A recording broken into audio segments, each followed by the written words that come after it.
mga kabengbeng, kamusta po ang weekend ninyo? Sana po ay okay tayong lahat. Sana po ay nasa mabuti tayong kalagayan. So today po pag-uusapan po natin ang polymer frame pistols at kung bakit sobrang sikat sila ngayon kumpara sa mga lumang all-metal na baril natin o pistols. Kung dati po halos lahat ng baril ay gawa po sa bakal o aluminum, ngayon po ay mas maraming gumagamit ng polymer frames. Ano po ang dahilan? Ano kaya ang dahilan nila? Siguro po dito ay unang-una ang weight. Mas magaan po sila.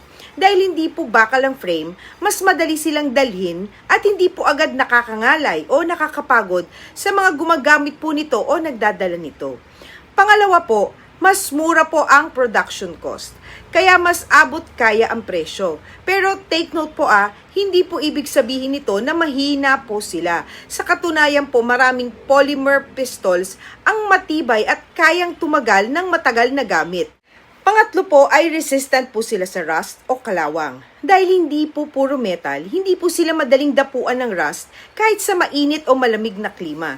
At syempre ergonomics po, mas madali silang i-customize. May interchangeable back straps at mas comfortable para po sa mga iba't ibang laki ng kamay.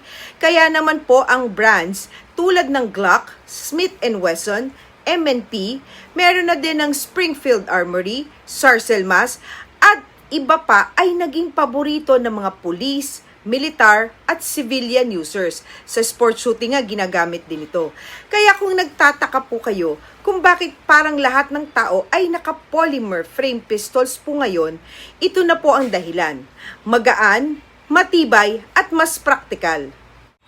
Kung nagustuhan nyo po itong video na ito, huwag kalimutang mag-like, mag-comment kung anong polymer pistol ang paborito ninyo.